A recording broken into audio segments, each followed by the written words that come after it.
Hi, Austin, again. Thanks for coming and your time. Shall we move on to you? Sounds great. Yeah, thanks for having me. Should I just take over and get started? Yeah, please. Okay, great. Awesome. Yeah, let's build. Someone put it into the chat. I agree. Uh I would like to share my screen. Let's get that going. Okay, here we go. So as Sina mentioned, Speedrun Ethereum is this curriculum around Scaffold Eth. Scaffold Eth is a tool to help you build decentralized apps. Today we'll be focusing on challenge 1 of the curriculum, but first I want to just give like a little bit, like just like a 2-minute, 5-minute high level of like the whole thing. So Speedrun Ethereum is a curriculum written around Scaffold Eth. Scaffold Eth is a tool. If you haven't yet, pull down just Scaffold Eth and get started with Scaffold Eth. I have these. Let me just show you. The superpower of Scaffold Eth is you have your smart contract, and then you can kind of tinker with that smart contract. There's this debug contracts tab that comes up with Scaffold Eth, and this will auto adjust as you add things. So if I create like a uint 256 public counter and set it equal to 5, and then we create a function called increment that is public and lets your counter go plus plus or something like that, right? And then you yarn deploy. So over here, I've done a yarn start to bring up the chain, or to bring up the front end, and a yarn chain to bring up the back end, the hard hat node, the blockchain. And then I'm doing a yarn deploy here, and that's shipping my smart contract to my app. And you can see how, as I've added this counter and this increment function, we get a counter and an increment function over here.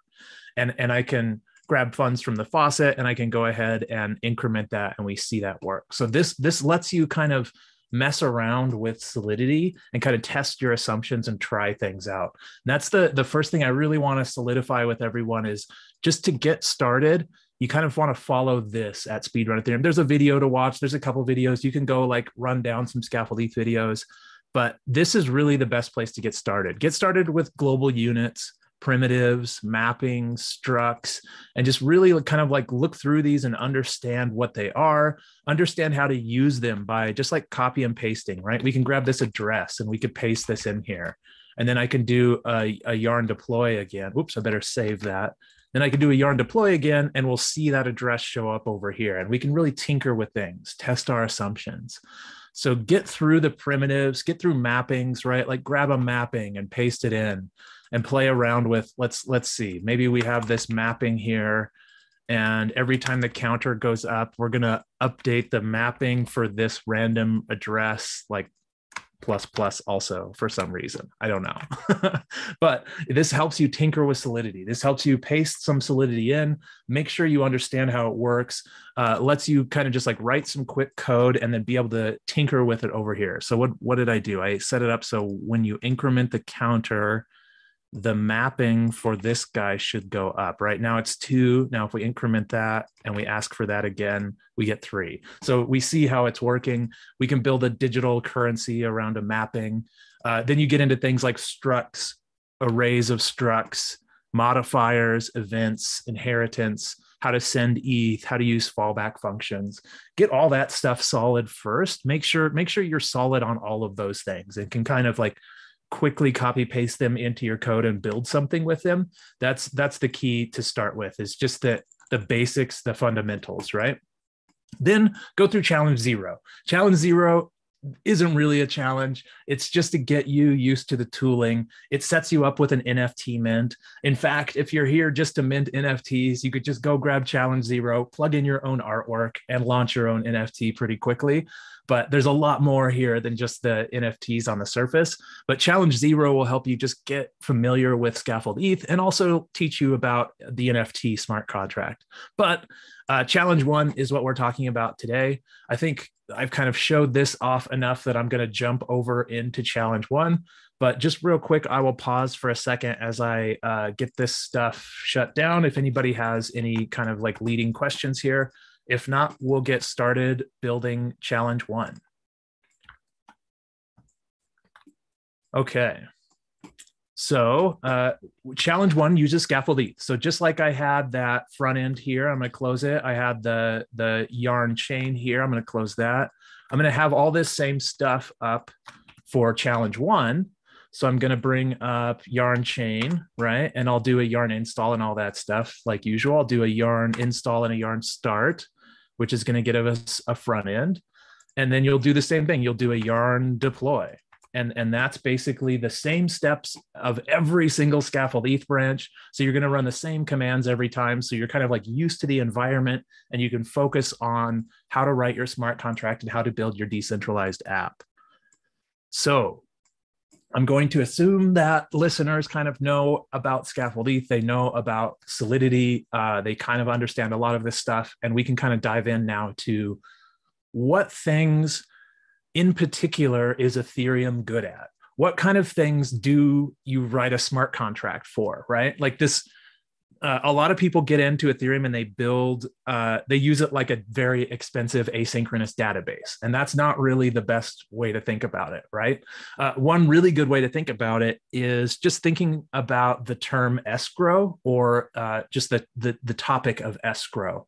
If I wanted to sell if I wanted to sell Alice a pair of shoes and Alice didn't trust me and I don't trust Alice, there's that moment of who gives the money first and who gives the shoes first, where you're worried that if you give up the money, someone can take it.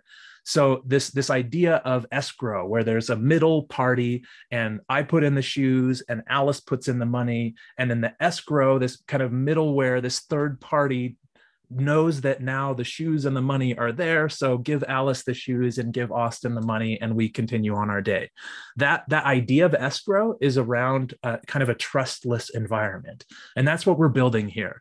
We're building these trustless little machines that no one owns, right? We're deploying these applications on a layer that no one owns.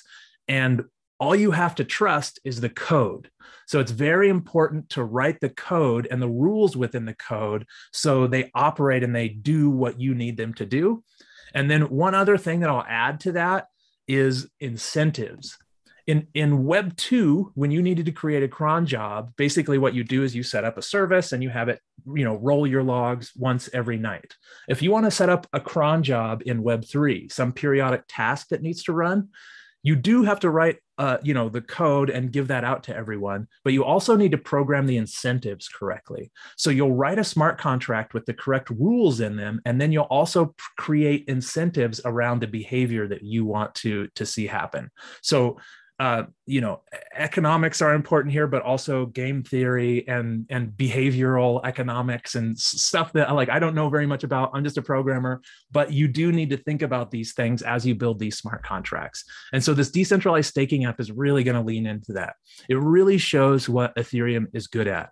It gives you, the builder, the ability to create a simple set of rules, and it lets anybody who, a group of people that don't necessarily trust each other, it allows them to work together, allows them to coordinate without having to trust each other. You need to build this system in a way where we can stake in, and if we don't get enough stake, people can withdraw, and no one loses their money, no one gets griefed. It either allows us to coordinate, or we fail to coordinate and people are able to withdraw and not lose their money. And that's the important thing here. So that's what we'll be building in this challenge one, is a decentralized staking app. Basically a smart contract that will have a stake function where people can put money into the smart contract. And then we're going to use a variable, one of those global variables we were talking about earlier. We'll use block.timestamp. So block.timestamp tells us what time it is on chain, right? So we can trigger off of that. And we could say at this certain time, we need to have enough money in the contract. And if there's not enough money in the contract, we'll go into a failure state or a success state. You kind of want to think of this smart contract, particularly this one that we're building here, like a state machine. Basically, it starts in the deposit state. And then once we get to a certain amount of time, there's no cron jobs. We're going to need to have someone execute something to move us into either a success state or a failure state. So just kind of like laying that out there as kind of the mental model for what we're doing here. So yeah, let's dive in a little bit more. Let me open it up just in case anybody, actually, let me just pull up the chat too. Oh yeah, okay, I've got the chat here now so I can see any questions. If anybody has any questions, shoot them into this chat. I'm just gonna keep hacking along here. Okay, so the first thing we wanna do is we wanna build a staker.sol contract. So we need to build our first smart contract. And what it's gonna do is it's gonna collect money in a payable stake function, and it's going to keep track of everyone's balances. So we need to keep track of Alice's balances separate from Bob's balance. So if it doesn't work out and Alice needs to withdraw, we know the differences, right? So we'll use a mapping for that.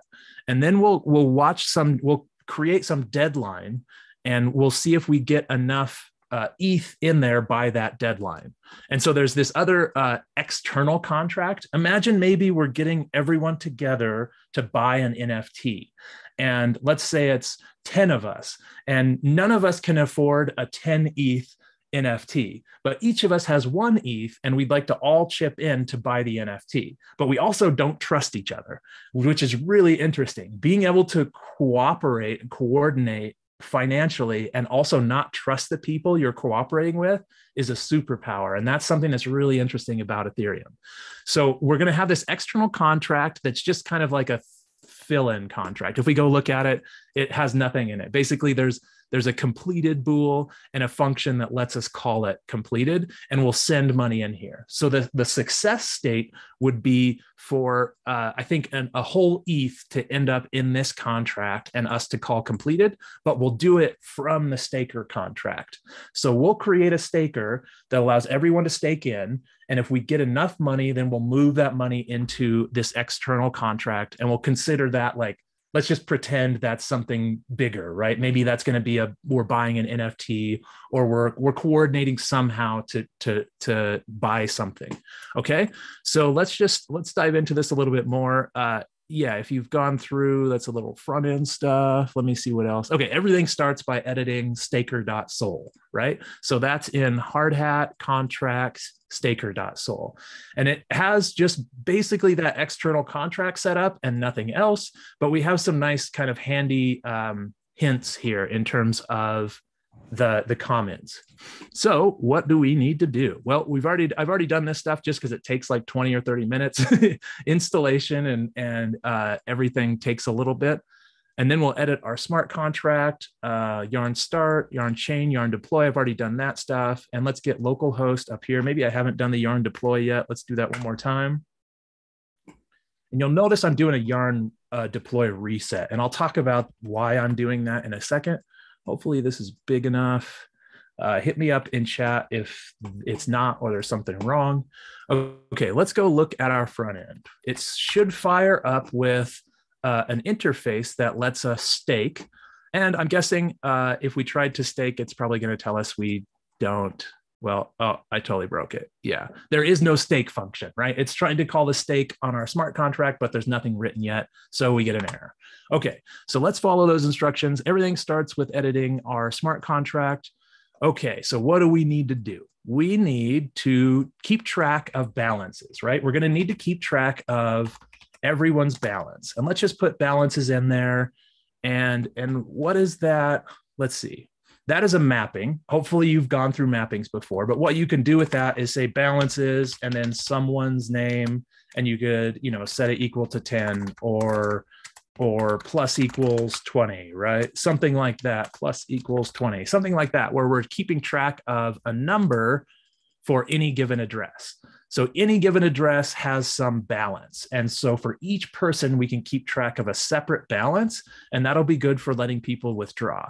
Then there's another thing here, and that's the threshold. This is the total amount of ETH that we want to collect before going into some success state or failure state. Okay, and so now we need to write our stake function that and we could use our debug contracts to test it. And okay, so now we're here. So let's think about this. This is definitely, I would rather not give all of this away, but I'll give away like a small piece here. I'd like for you at home to actually be challenged by this and go through this. So I'll give away some of it, but I'd like to not give away all of it. So let's just write our staking function real quick. So we're going to have a function, it's going to be called stake. And I'm just like totally like just copying here. Like it's just a function called stake, write your stake function. I think it even says payable somewhere along here. Yes, right here. So we're going to collect ETH in a payable stake function. So it needs to be a function that people can send money into. So it'll be a public payable function. And by the way, making it payable gives us access to this variable called message.value. So in terms of global variables, we're going to have something like the block.timestamp, and we have things like message.sender. So this would be what time it is right now on chain. This would be who's calling the function. And now message.value is how much money they're sending in. And we're going to use all those variables in some way.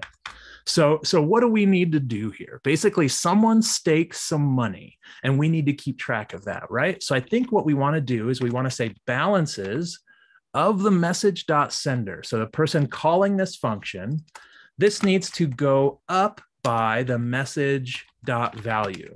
If we just did equals here and they staked multiple times, they would lose that amount, right? We need a plus equals there. So even if they stake multiple times, we keep track of those balances.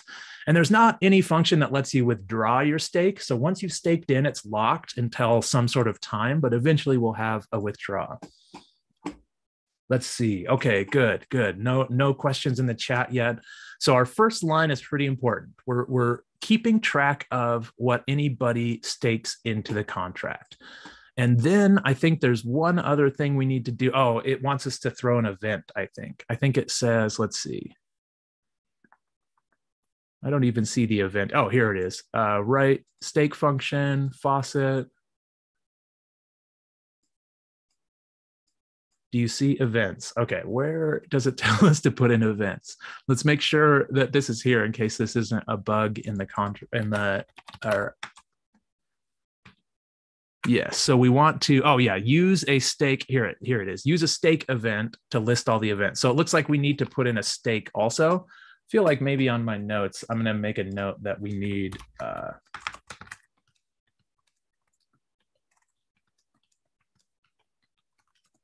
making sure that it's better for the next guy. I feel like that stake it's not as clear that you need this stake event here, but we want to do that. Oh, it says it here in the comments too, but still, I want more. I want more. And that is an event. And hopefully you've learned a little bit about events, but if not, think of it like cheap on-chain storage.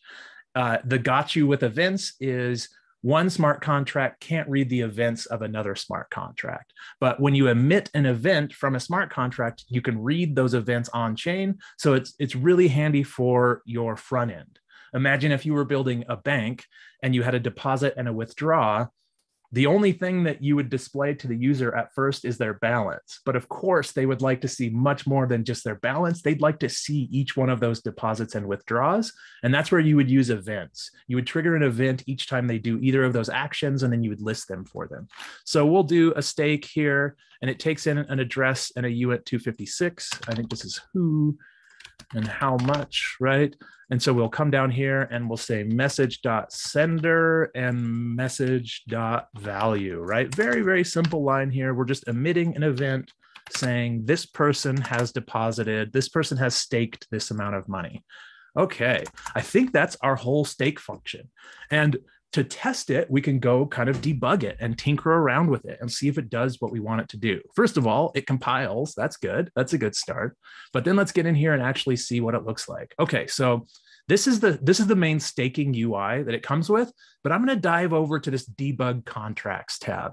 This debug contracts tab will let me kind of tinker around and play with it. If there isn't something's wrong here. There we go. I had to hit reload. Okay, so this one doesn't do auto reload, so you have to reload after you deploy. So what I'm looking for is there a stake function? Is there a threshold? Are there balances? So sure enough, here are balances. And if I check the balance of this green dude here, it's zero, right? So all of our balances start at zero. Okay, now if I want to stake some funds, I don't have any money yet. One thing that we haven't talked through are wallets. So in Scaffold Eth, you have burner wallets. This is really handy for development. You'll notice if I open up an incognito window, I get a different address, right? Let me close that and do that again. watch how we get a different address here in the top right. So we have kind of like pink guy over here, and we have green guy over here. You can grab money from the faucet by hitting that button. You can also grab this and go down to the faucet and grab like more money, right? You can also use this to send money around. So let's grab this guy's address and let's open up this guy's wallet. And you'll notice when I paste it in, it kind of shows the little green guy's blocky. And then let's send this like $999, right? Hit send. There we go. So the money disappears from here. It shows up over here. Hopefully that's kind of clear about how these wallets work. The reason why they're burner wallets is the private key is in local storage. So it's not the most secure thing, but it's perfect for development. You can have these things in local storage and you don't have to worry about MetaMask pop-ups and chain IDs and stuff like that. So here we go. We kind of have green guy set up. He's got plenty of money. We're going to go ahead and stake just to see if it works. We're going to stake 0.001 ETH. And here's another thing about Scaffold ETH is it forces you to take things times 10 to the 18. If you haven't explored this yet, basically, this is in Way. Smart contracts want things in Way, not in ETH. So how we have one Ether written here, this is basically the same as one with 18 zeros on the end of it, right? I'm not even going to type them all out, but imagine there's 18 zeros there. So the same thing over here. When we say 0.001 Ether is the same as this many zeros, right? And so when you are talking to smart contracts, you need things to be in whole numbers. Oh, I hear somebody unmuting. But if you, as a human, you want to see it with decimals, right? If there was an extra zero here, it'd be really obvious for us to see. But if there was an extra zero here, it would probably get lost in the noise, right? So for humans, we'd like to write things like that. But when you send things into the contract, they need to be in Way. And you can look up Ether versus Way and see that whole comparison. But that's what this little button does. I'm going to say 0.001, and I'm going to take it to Way, and then I'm going to stake. Okay, so I've staked into the contract. Now, if I go check my balance, we can see, okay. And if I stake again, let's do a second round of staking. And then I check my balance. There we go. See how that turned into a 2? It's probably hard to see. It's kind of small. But what we're checking here is that this balance mapping is keeping track of my money. And if I let's grab a second player, right? Let's go grab a second player for this kind of dark green guy. Let's give them maybe a little bit. Let's see. Yeah, that's fine. And then let's go to debug contracts and let's try staking 0.001. Okay, there we go. So now this dude has staked some money, and this dude has staked a different amount of money, and we're tracking those balances separately. And that's what that mapping is powerful for. We can use that to track different people's balances. So there we go. We can test that out. Let's see what the speedrun says. I think there's some nice checkpoints here. Do you see the balance of the staker contract go up when you stake? Oh, that's another thing. So that in the contract itself holds all this money. So all of us are sort of staking by putting our money into this contract. And then that money moves around in the smart contract based on the code that we write. So right now, there's no way to get it out.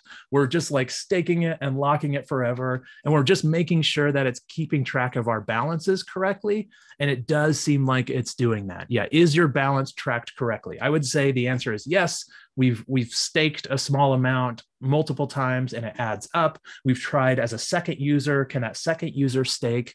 And I would say, yes, we are successfully doing that. And then do you see events? Let's see, where are the events? I think they're over here. Yes, there we are. We can even see the events of the people as they stake. Let's do one more of those real quick. 0.1, right? Let's stake a whole bunch. And let's send that in and let's make sure that shows up in this. Yeah, 0.1. There we go. So we see the staking event showing up. So we know this event is triggering and it's sending the correct information to the front end. Sorry, I'm going through this super slow and very but it also, if I need to slow down, let me know. If I need to speed up, if you guys are like, oh, this is boring, we know all this stuff totally, I can also jam through this a little quicker. But here we go. We've kind of tested everything. Now we're on to checkpoint 3. So this is when we start thinking about the state machine and timing. We're able to keep track of people's balances, But now what we need is a deadline. And we want to say we want to collect enough balances by some certain deadline. And then after that deadline, we want some kind of execution function where someone can kind of poke the contract and get it to move into the next phase. So you really want to think of it like a state machine where we go from the staking round into either a completed or a failure state. Okay, so what we're going to do is we're going to start keeping track of a deadline. And this deadline is the block.timestamp when we deploy. We could even write this, we could write this a little more obviously if we have the deadline here, but then in the constructor, we go ahead and set it. We set our deadline to block timestamp plus 30 seconds, right? So we'll have 30 seconds once we deploy our contract. Obviously, if you were doing a real staking round with a bunch of real humans, you would do something like a week or a few days at least, or a month, something that allows a lot of time for the people to stake in and coordinate. 30 seconds is not enough time, but it's perfect for us on localhost because we can kind of quickly test things. So we're going to create a deadline of 30 seconds from now, and then we're going to check that deadline in our function. We'll check it in an execute function. Okay, so I think, yep, now we're ready to write our execute function. So we need some function called execute, and that will be public, right? We'll let anyone call this function. So anyone can stake and anyone can call the execute function. Okay, and how are we going to build this? We need to check to see if a deadline has passed. And if the threshold is met, it should call this external. So we need to call this big thing. This is basically buying the NFT or whatever we're doing. This is kind of an imaginary function, an imaginary other contract that like we're coordinating together to get toward financially. So this would be the success state. So let's think about this. What needs to be true for this thing to be successful? Well, the first rule we're going to write here, this first require statement, these require statements are super powerful. We need to require something be true. So the first thing we need to require is probably the deadline, right? We probably need to make sure that the current block.timestamp is greater than our deadline, right? Okay. And if not, we'll say something like not yet. Okay. And let's just try that out. I want to test this. Let's set it to 15 seconds and let's just deploy this thing, right? We really want to test our assumptions. We really want to just deploy this thing a ton of times and iterate on it and tinker with it. Okay. So now we should have a new contract deployed. And if I try to call execute, hopefully it will say not yet. Okay. Yeah. So not yet, not yet, not yet. Okay. So we've got to wait that 15 seconds and it's forcing us to wait 15 seconds. It has some deadline that's 15 seconds after we deployed.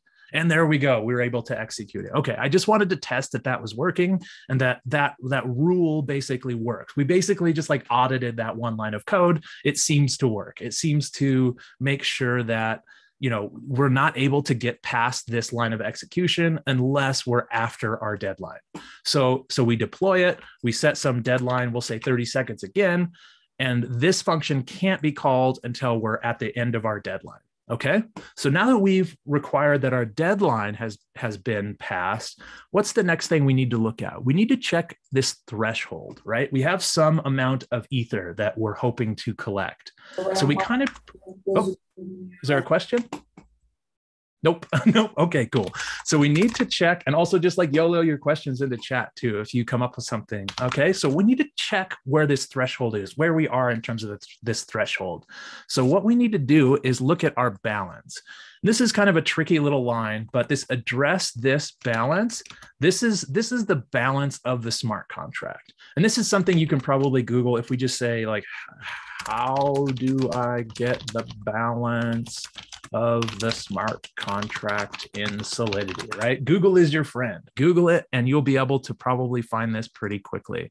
Oh, cool. It's even got like a remix thing that, well, oh, I don't want an image.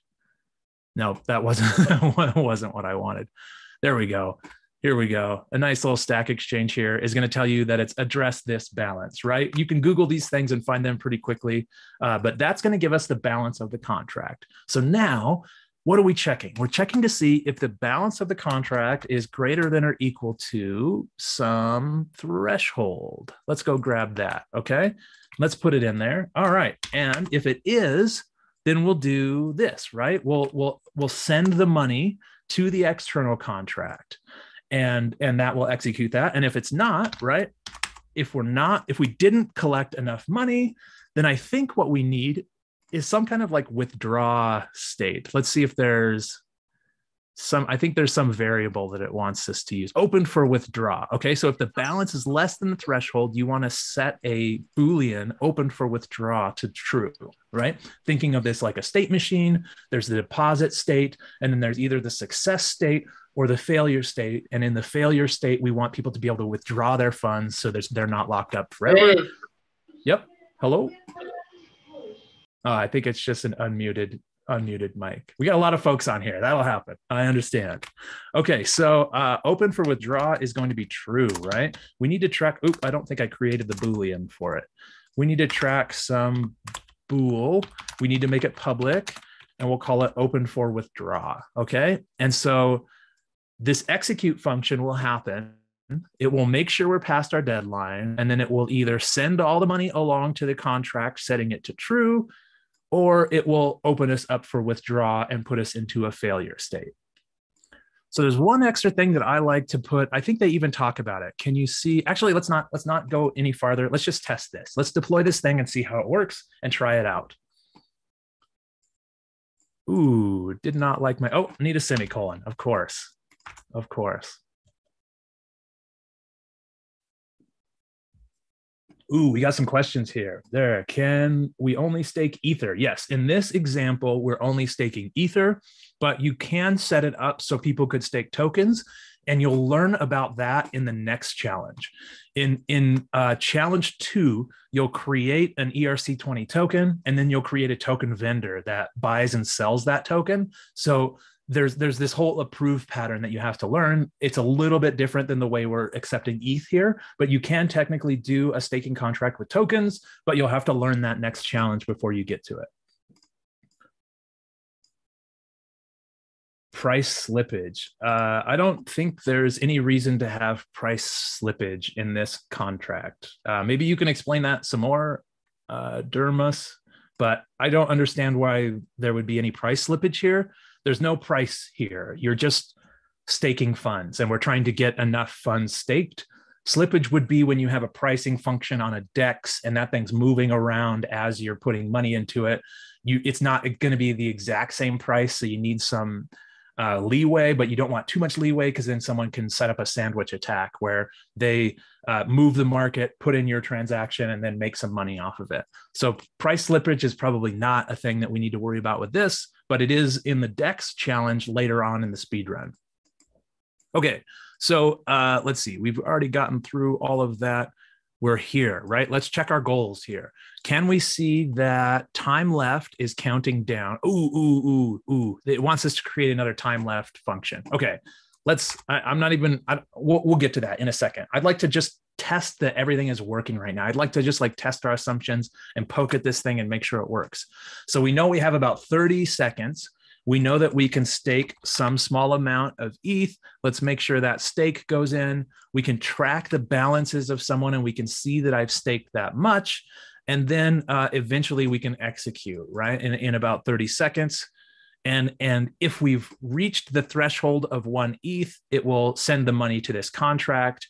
And if we haven't, it should set open for withdraw to true, right? So what I want to do, there we go. So I executed this time. It must have been past the 30 seconds. And it actually noticed that we didn't get enough money compared to the threshold. So it opened for withdraw. So basically it flipped, it went down this path, right? We got past that and it went down this path. Now, what's really interesting here is I could actually stake 0.9 or whatever I need to stake here, 99. I don't know what exactly it needs to be. Ooh, I don't have enough money to do that. Let's send this dude like 10 ETH here, so we have plenty of money. And then let's try staking that again. Now you'll see that the contract does have enough money in it, and we are able to re-execute. And now open for withdraw is true and the external contract is called. So we found our first bug in our logic here. And I think it even like kind of talks about this. What happens if you, oh no, not it. It talks about this later. Can the execute be called more than once, right? So for me, I'd like to put in one other bool here that says that something like has executed, right? And let's put up a require statement here that requires that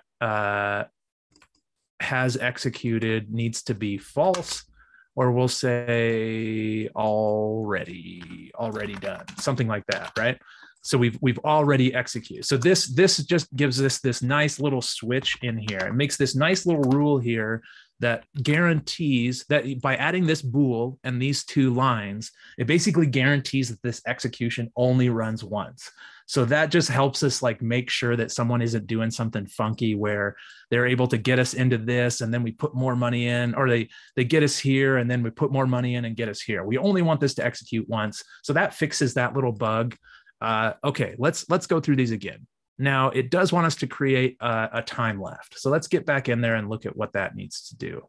I think what we need, yes. So add a time left function that is just going to display this stuff, right? It'll be a public view function and it will return a uint 256. So it'll return some number. Okay. And I think there's even a note here that be careful. If your block.timestamp is greater than or equal to deadline, you want to return 0. Okay, so let's do that first. We'll say if the current time is past the deadline, then of course the time left is 0. There's no time left. Else, okay, if it's not past that time, then we'll return the, let's see, so we know that it'd be the deadline minus the block.timestamp, right? I think that's it. Okay, so now we have this nice little read function that tells us how much time we have left. Let's just go deploy that and make sure that thing counts down the way we think it will. And let's also, let's make sure it's public. Okay, so now if we go look over here, we can kind of see that there should be a time left now. There we go. Time left is 30 seconds. And if I hit the faucet, so it won't necessarily trigger a transaction. We have to kind of trigger one ourselves to make this work. There we go. Time left is 14. The reason is our local blockchain only makes new blocks if we make a transaction. So it's kind of forcing me to like make a transaction and then check the time left. There we go. 2 seconds left. And if I make one more, this should go down to 0, right?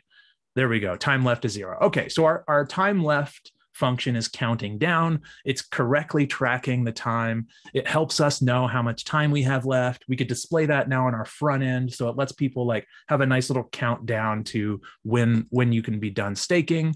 Okay, so does time left count down? Yes. If you stake enough ETH before the deadline, does it call complete? And if you don't stake enough, does it call withdraw? Okay, let's test both of those. And let's tighten up this time. 30 seconds is too much. We're on a deadline here. Let's cut it down to 15 seconds and let's try the happy path and the sad path within those 15 seconds. Okay, so we've redeployed our new smart contract. Notice we're just deploying smart contracts like crazy. They're cheap and free. It's all local host money, so it doesn't matter. Okay, so what do we want to do? We want to stake. Let's go down the happy path first. Let's just stake a full ETH. This one dude is going to stake all of it, right? But that'll get us to the threshold by the time left, right? So we've got just a little bit more time left. With 15 seconds, it's probably ready. We can see that there's 1 ETH in the contract. That should be enough on the threshold. That should get to this line right here, and it should go execute the contract. Basically, it should send the money over to this external contract. So let's watch it. We've got the money here. Let's hit execute. We should see the money disappears from here. And let's see, does it call complete? Yes, so now completed is true and the money's in the contract. So there we've tested the success state and it works. So now let's test the sad path. Let's stake some funds. Let's not get enough together and let's make sure we can withdraw. Okay, no new questions. Okay, we're only going to stake 0.5 this time, and we'll hit send, and with 3 seconds left. Wow, with 15 seconds, this is a pretty tight deadline. Okay, so we only got half an ETH together. It's not enough for the threshold. So when anybody hits the execute button, what should happen is the money stays in here. It doesn't go to this contract. It stays false. Okay, but now this open for withdraw is true. And so then we should be able to call a withdraw function that we haven't built yet. Okay, looks like we still need to build a withdraw function, I bet. Maybe that was up here somewhere. I'm kind of skipping through these. Where does it tell us to build a withdraw function? Let's see. Let me just search for it. Yep, yeah, here. Okay, yep, here we go. If the balance is less than the threshold, you want to set open for withdraw to true and allow users to withdraw their funds. Okay, so it looks like we need to write a withdraw function next. And how's that going to work, right? It'll be public. We'll let anybody call it.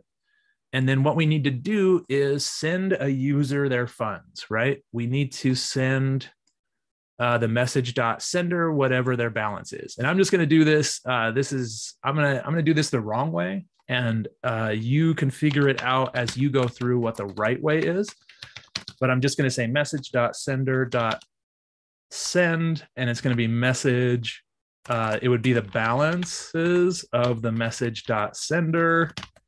And then after that, I'm going to go ahead and set the balances message.sender to 0. Okay, that should actually let them withdraw, but it's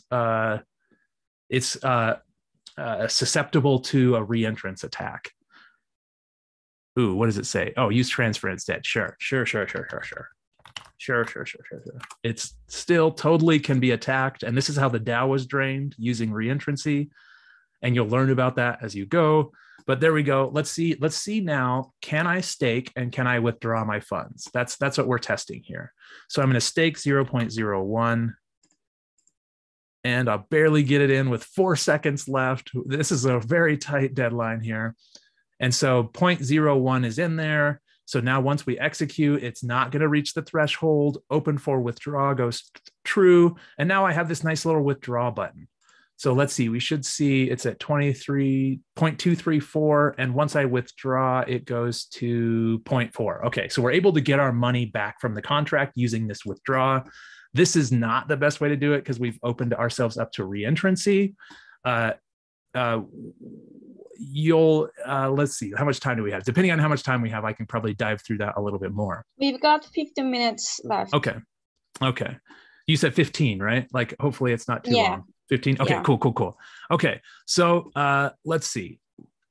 Since I'm not going to put this on a mainnet, since I'm not going to deploy this to a public network, I think what you end up doing is having to ship this to a public network. I'm going to let you guys do that. I'm not going to go through that. But let's go ahead and talk through this a little bit more. We've got a little extra time here. We can talk through why this is not the way to do this. So as you get better at learning Solidity, Solidity by example, at the bottom of it has a ton of different, first of all, apps, which is really cool, but then hacks, okay? And the very top hack, you should go through each one of these and try to reproduce them with Scaffold Eth. It'll help you learn a lot. But the very first is reentrancy. And basically you can set up an attack contract that uses the fallback function. Okay, actually, we need a fallback function first. Okay, let's do the fallback function, and then I'll come back and I'll talk about reentrancy because it'll make more sense.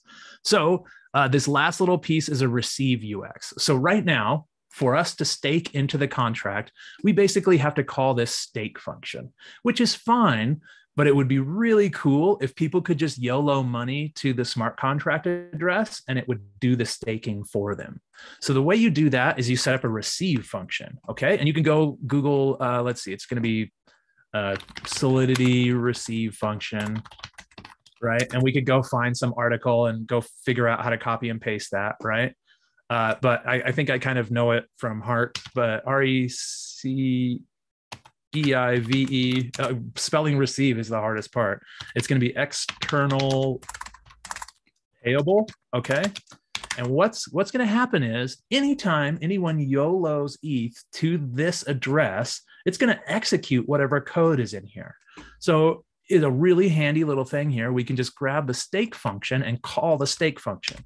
So if you happen to just send ETH into the contract, we're going to redirect that ETH and we're going to call the stake function, and we're going to make sure it updates your balance for you, right? It's going to update your balance. So let's see that. Let's prove to ourselves that that works. Let's go ahead and deploy that, and let's send some money to this contract, and let's make sure that it does actually execute and call this extra staker function. But this is super smooth user experience, right? If I said I have this new NFT group, I want to get us together, basically what you need to do is you need to send some funds to this address, right? You can just open up your wallet and send $1,000 and hit go, right? And that money goes in, but it's also going to track your balance. If I go here and I go check this guy's balance, it's being tracked. So it received the funds and it called the staking function on behalf of me, and it went ahead and it updated my balance and it emitted that event. We can even see that event happening, right?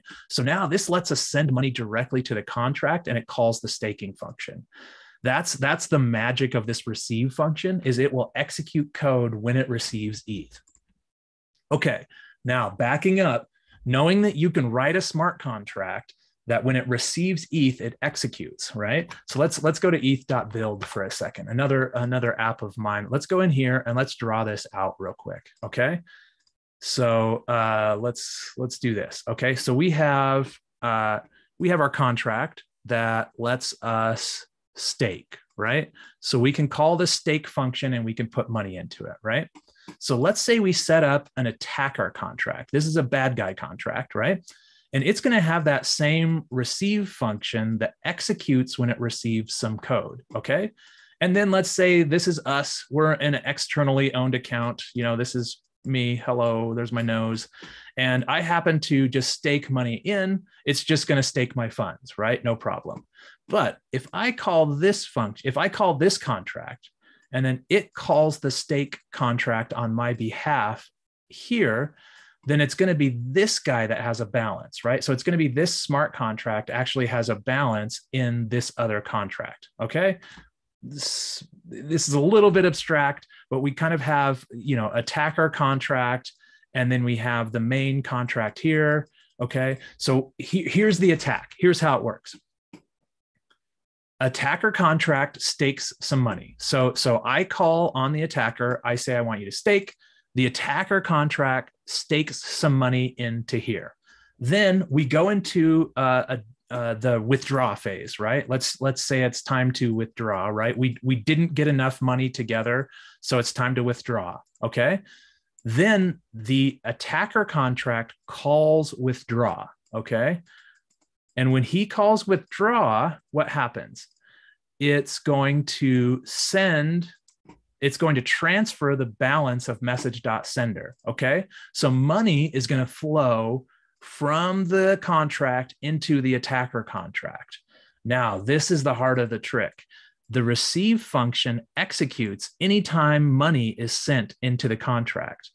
And so what we do is inside of our receive function, we call withdraw again, okay? So we call a second withdraw.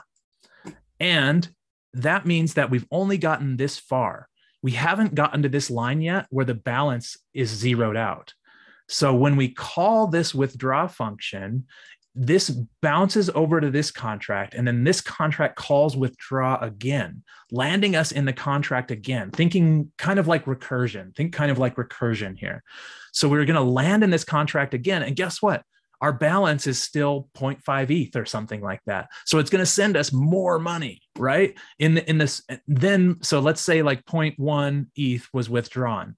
After we call withdraw again, our balance is still 0.1 ETH. So it's going to call it again, and we're going to get another 0.1 ETH. And if there's money left in the contract and we still have gas, we'll call withdraw again a third time.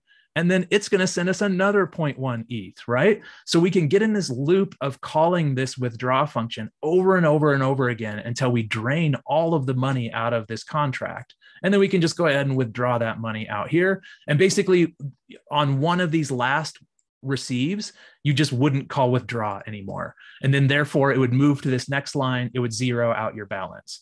So the way to break this is so funny. It's such a like obvious attack once you see it, but millions and millions of dollars were drained from the DAO because of this, because, you know, some of the early founders didn't write their code correctly, right? And like I would totally screw that up, right? Let me be clear, like I'm not a gigabrain. I would also make the same mistake, okay? So here's the fix though. The fix is completely like, it's so silly, but basically we need to create some unit 256 temp, right? Some temporary variable that is the balance, okay? And then we need to go ahead and zero out their balance before we do anything external. And then we go ahead and we send them the temporary value, right? So very, very simple change there. But now it's going to, as soon as you enter into the contract, it's going to zero out your balance and then send it to you. So then if you re-enter, your balance is already zero at this point and there's no money to send. We could even do something like maybe like if temp greater than zero, right? So it only calls this if there's some money there, right? Something along those lines, okay? So this is like kind of a good introduction into all the weird things you need to look out for as you're writing these smart contracts. You don't need to just get them to work, but they need to like work correctly and not have any bugs. And also, as soon as you deploy this thing, it's going to be out there for the rest of time for anybody to attack. So even new exploits will be found, right? Okay, so hopefully we dug into that. I think I have like a final version of the staker. Let's go ahead and paste that in here and hit save. And let's go ahead and just like run through the full happy scenario of this thing working. So here is let's do a full deploy of the final contract. And let's go ahead and have a couple people stake into it. And let's make sure it calls the final, oops, sorry about that, calls the final thing here. And any questions? Oh, here we go. We got questions. Shoot, I'm sorry, I haven't been paying attention. Okay, why didn't we write address this balance greater than or equal to the threshold? Let's see here. So we wrote, what did we write? We checked this, right? This right here. So why did we do that? Or why it says, why didn't we do that? But I think we did greater than or equal to the threshold. Did I do it wrong before? Let's see. He asked that, why didn't you write require? Why did you write? Oh, yes, because we're not requiring it. We want to continue on whether or not this is set. So if I required it, basically it would revert, right? So if I require that, if I require this logic here, then we would never be able to set the open for withdraw. We'd like for it to check if this is true or not, and then do a couple different things. If we require it, then we never get into that withdraw state because the whole thing reverts. Basically, a require statement says if this is not true, even if this require statement is all the way down here, if this happens to not be true, it's going to roll back everything we did. It's going to undo everything.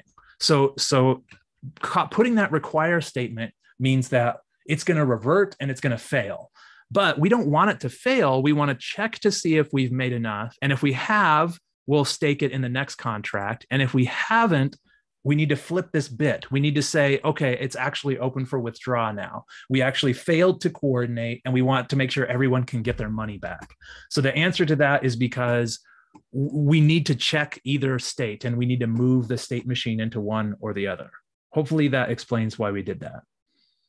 Okay, and then there's a require balances. Yes, exactly. I think when we are doing this withdraw, we might as well throw a require in here. REQUIRE that the message.sender has a balance, right? We'd rather not go down this whole execution train if you have no balance, right? That's a good hint there. Another nice thing to add in, this will cost us very little gas and it could prevent a huge headache in the future. So that's a nice little line to add in there. Okay, Q2, what does yarn chain do? Yarn chain fires up your local node. So when you first get started, you'll do a yarn start, and that'll bring up your app, and then yarn chain will bring up your hard hat node. So yarn chain just brings up your local blockchain. Okay, I think I got all those questions there. Let's run through any last questions, shoot them out. I can hang out for a little bit here. I just want to see this thing successfully go through, right? Well, I'd love to see a few people coordinate and be able to use this app. Let's redeploy, because I think we only have like 30 seconds. What's our, 30 seconds. Okay, so we've got 30 seconds to get enough people together. Let's do it. We've got green guy here, and green guy is going to stake in 0.5, right? That'll give us halfway there. Then let's create another user, and we should be able to watch the events over here, right? We could see them happening. And let's have this other user stake, well, heck, they can also stake 0.5. We don't have much time left. Let's go get, $10,000, and let's stake 0.5. There we go. So we have these nice functions here that let us use this front end. Instead of using this debug, we can use these nice functions here. And we can see that 2 people have staked enough, and there's 1 second left the last time we tried it. So surely this execute function should work. Awesome. And we can see that now there's not any money left in the contract. Our stake is gone, and the example contract has loaded up 1 ETH. So that worked. If we try to withdraw, it's going to tell us that we're not open for withdrawal. Okay, let's try it again, and let's go down the sad path. Let's not get enough money together, and let's make sure other people can't withdraw other people's money real quick. So if we hit reload here and we start again, and let's have this guy only stake 0.1. Stake that, and then let's have this guy stake the whole 0.5, and now we're just waiting for this time to go down. And again, you can just like hit the faucet and make a transaction, and it'll update your time left. So we can kind of just keep an eye on it. 7 seconds left, 2 seconds left. Okay, now we should be ready. Now we didn't get enough money together, right? So when we execute, it should open up the withdraw phase. So if you were building a good UI here, you would probably have this withdraw button hidden until someone executes. We can't execute again. We've already executed. And you probably want some little indication that the withdraw is open, right? If we go look here, the withdraw is true, but like someone looking at this UI doesn't know that. So you'd want to add that into your UI. But now we should be able to withdraw. Okay, so let's watch here. So I've got about 8,800. When I hit withdraw, let's make sure that goes up. There we go. Okay, so he got his money back, but there's still the 0.1, this guy, right? And he can't withdraw anymore. If he hits withdraw again, no balance, right? There was that nice line that we just added in. And then this guy should be able to withdraw, and we do see his money go up too. So that's challenge 1. You'll deploy it to a public network, so you can give someone else a URL and they can go in and connect their MetaMask and they can stake.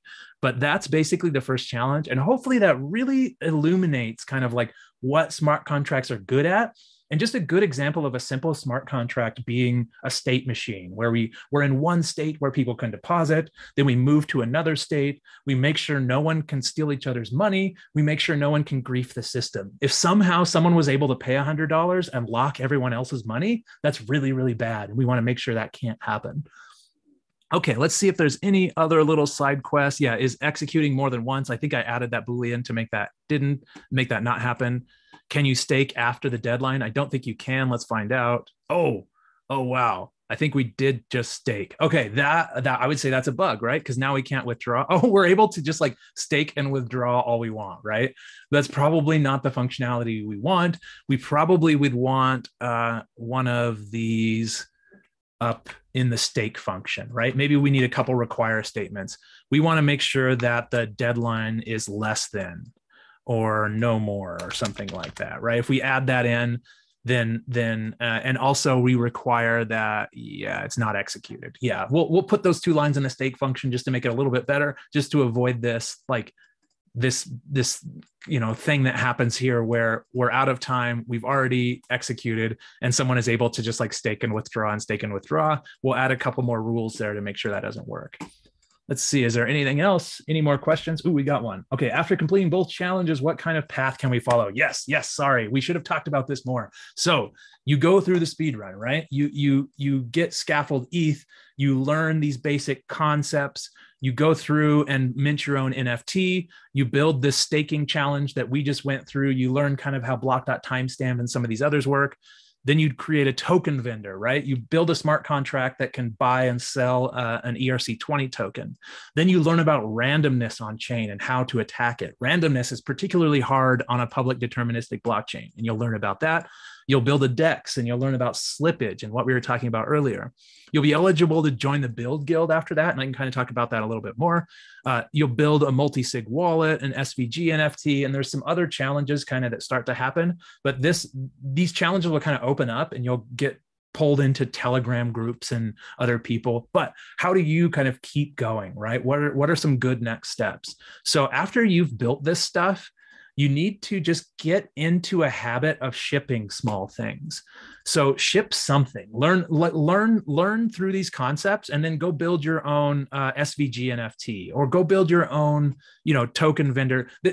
Combining these two, right? You could make a staking app that uses ERC20s.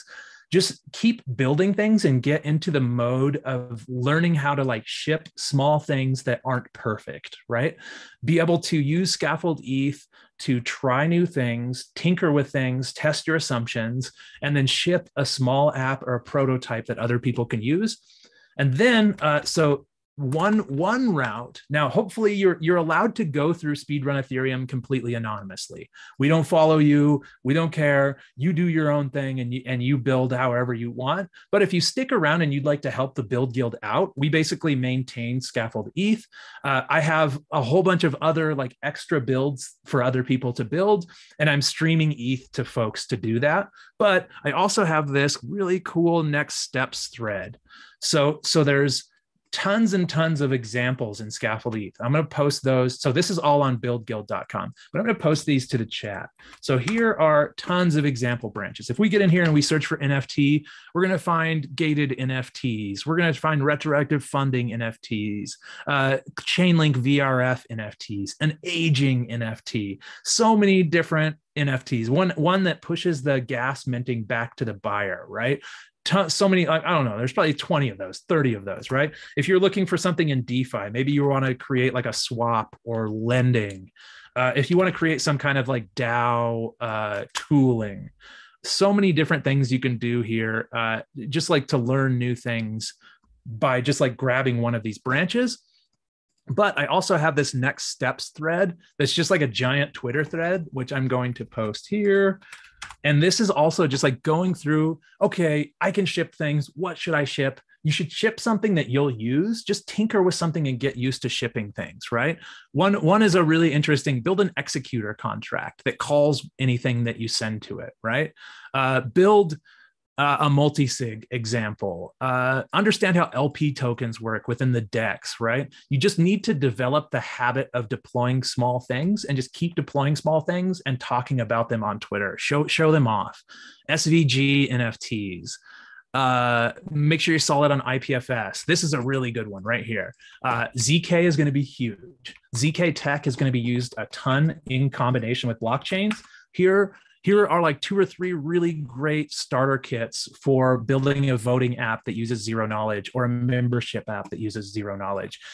Calvin, the guy who created those, even has some intro to ZK Circom stuff. Extend the dice game, learn how to attack it. Build a transaction indexer, right? If you run your own local Geth node, you can run an indexer that just listens for the blocks and looks through all the transactions and keeps track of, all the transactions for a specific account. Make sure you know how to underflow variables. Make sure you know how commit reveal works. Zoom in on why delegate call is so scary and powerful. Make your own proxy factory, right? Learn how to use one contract to deploy more contracts. Token gating enabling. Use a token to be able to see a video or get into a chat room. Deploy some kind of fun SVG NFT where the actual smart contract itself is rendering these things within the Solidity. Let's see. Make sure you double check how to correctly send ETH. So we actually sent ETH the wrong way. Let me link to that just to give you an example. Actually, here, let's go to Solidity. Sorry, we're probably like at the, by example, we're probably at time here. I'm probably flowing over. I want to show you just how to send ETH the correct way, just because we did it wrong here. You don't actually want to use transfer or send anymore. Because you could be sending to a smart contract, and that smart contract could have that receive function, and it could burn some extra gas. So the correct way to send ETH is right here. So let's go back to our smart contract again, where we did that send. Oh, okay, I actually did it right the second time. So this is the withdraw function. Instead of doing a message.sender.transfer, I do a message.sender.call, and I send the value in using this how to send Ether link here. And that just helps to execute and not burn or have the extra gas to be able to burn extra things. Let's see if there's any other, yeah, go to hackathons, go hack on some things. Reach out to me in my DMs, they're open. Go build with the Build Guild. Just find a team, find a project, find something that you want to build. Even if someone has already built it, it's okay to build something that someone has already built. Build it again to understand it. I know Miguel has this whole like little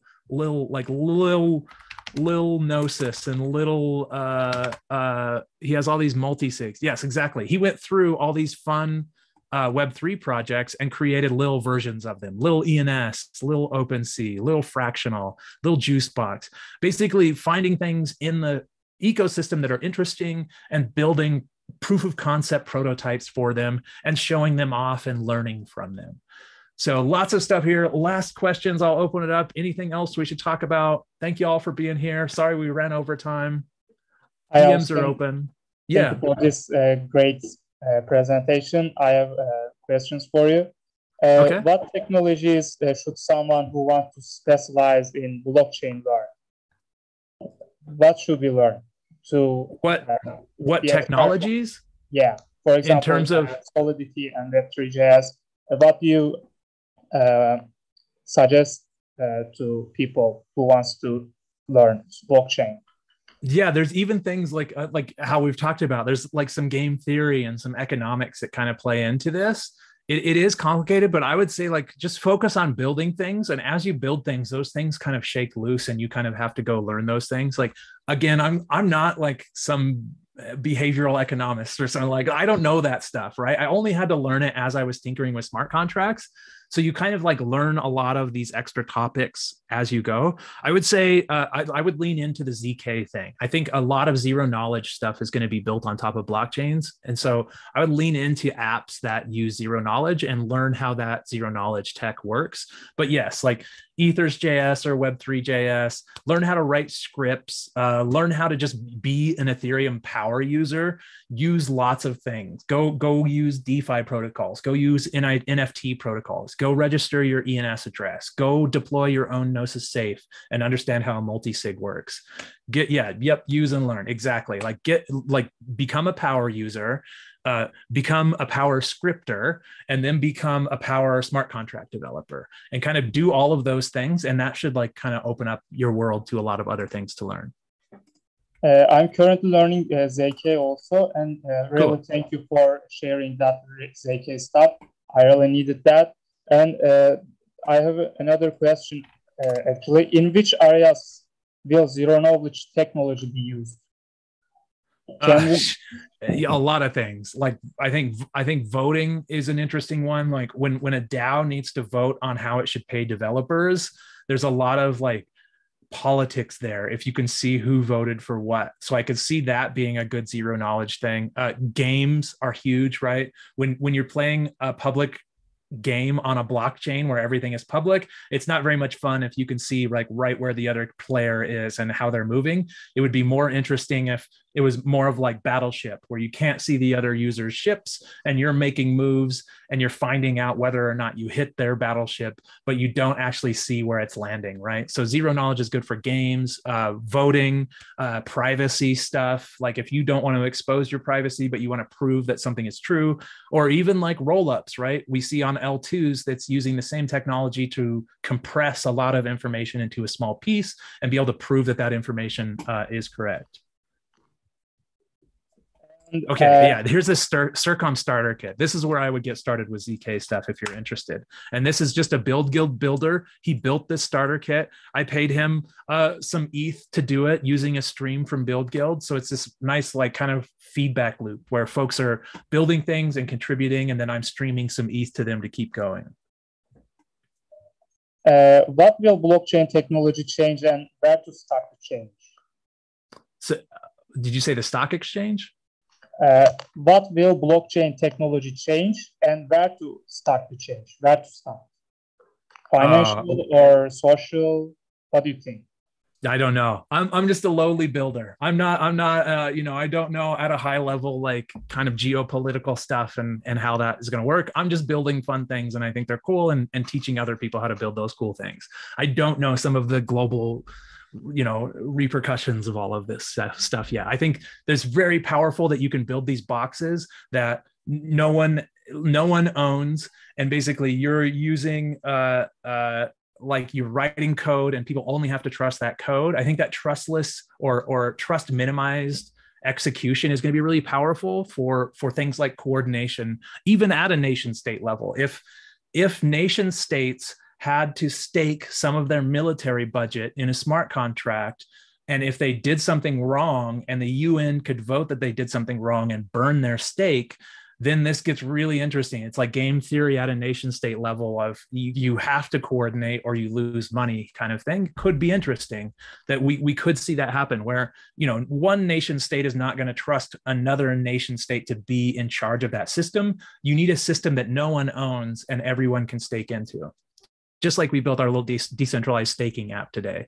Those players could be nation states. There is another question. Yeah. What do you think about centralized exchanges since the main point of cryptocurrency is cutting out the middleman? Yes, exactly. I think that this goes to sort of like whether you custody your funds. If you're going to self-custody your funds, it's more work and it's harder and it's a little scarier. If I lose my 12-word seed phrase, my money's gone forever, right? You can do things like have smart contract wallets and have other things that make that a lot easier.